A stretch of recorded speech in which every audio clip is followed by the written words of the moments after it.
नमस्कार. श्री स्वामी समर्थ. लवकरच गुरुपौर्णिमा येत आहे आणि या गुरुपौर्णिमेनिमित्त आपण वेगवेगळी सेवा करत असतो. आपल्या गुरूंची सेवा करत असतो. कोणी श्री स्वामी समर्थांची सेवा करतं, तर कोणी दत्तगुरूंची सेवा करतं, तर कोणी साईबाबांची सेवा करतं, कोणी गुरुजनांची सेवा करतं.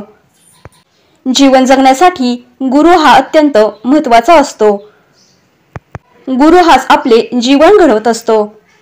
खरा गुरु हे आपले आई वडील असतात, त्याचप्रमाणे शिक्षक असतात.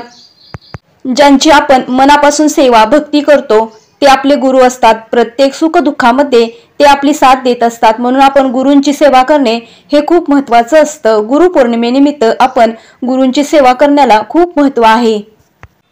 या दिवशी जर आपण काही सेवा केल्या, काही उपाय केले तर ते खूप प्रभावी ठरत असतात. कारण की या काळामध्ये दत्ततत्व हे 1000 पटीने कार्यरत असतं. त्यामुळेच आपण या काळामध्ये सेवा करत असतो. या गुरुपौर्णिमेनिमित्त आपल्याला एक अतिशय सोपा आणि साधा उपाय करायचा आहे. असा उपाय केल्याने आपल्या जीवनातील जी काही गरिबी आहे, जी दरिद्रता आहे, ती नक्कीच कमी होण्यास मदत होईल. परंतु हा उपाय कोणता आहे हे पाहण्याआधी तुम्ही जर या चॅनलवरती नवीन असाल आणि स्वामी भक्त असाल तर चॅनलला सबस्क्राईब करा आणि कमेंटमध्ये श्री स्वामी समर्थ लिहायला विसरू नका. स्वामींच्या कृपेने तुमच्या सर्व इच्छा मनोकामना पूर्ण व्हावेत आणि आजचा दिवस तुम्हाला सुख समृद्धी आणि आनंदात जावो ही स्वामीचरणी प्रार्थना करते. आणि आजच्या व्हिडिओला सुरुवात करूया. तर गुरुपौर्णिमा हा दिवस स्वामी भक्तांसाठी आणि स्वामी सेवेकऱ्यांसाठी अतिशय महत्त्वाचा दिवस आहे. बघा, आपला कोणताही गुरु असो तर या गुरुसाठी गुरुपौर्णिमेचा दिवस हा अतिशय महत्त्वपूर्ण दिवस आहे. या गुरुपौर्णिमेनिमित्त आपल्याला अतिशय सोपा आणि साधा उपाय या दिवशी करायचा आहे. तर या उपायासाठी आपल्या स्वामी समर्थांच्या फोटोसमोर किंवा मूर्तीसमोर एक वस्तू ठेवायची आहे. तर ही वस्तू अशी आहे की स्वामी समर्थांच्या फोटोसमोर आपल्याला एक दक्षिणा ठेवायची आहे. तुम्ही 1 रुपयाची ठेवू शकता, 11 रुपयाची ठेवू शकता, 21 रुपयाची ठेवू शकता किंवा 51 रुपयाची ठेवू शकता, 101 रुपयाची ठेवू शकता. जशी तुमची परिस्थिती असेल त्यानुसार तुम्ही ही दक्षिणा ठेवायची आहे. तर या उपायासाठी आपल्याला सकाळी लवकर उठायचे आहे.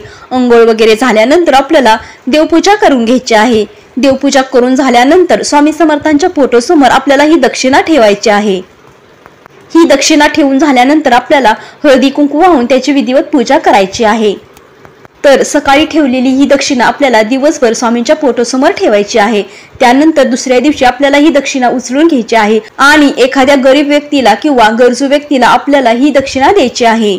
किंवा तुम्ही जवळच्या कोणत्याही मंदिरात जाऊन दानपेटीत दान करू शकता. तर ही तुम्ही दक्षिणा कोणत्याही प्रकारे दान करू शकता. हा उपाय केल्याने तुमच्या जीवनातील जी काही दरिद्रता आहे, जी गरिबी आहे, ती नक्कीच कमी होण्यास मदत होईल. तर गुरुपौर्णिमेच्या दिवशी आवर्जून हा उपाय करायला विसरू नका. तुम्हाला ही सांगितलेली माहिती आवडली असेल तर व्हिडिओला लाईक करा, शेअर करा आणि चॅनलला सबस्क्राईब करा. धन्यवाद. श्री स्वामी समर्थ. जय जय स्वामी समर्थ.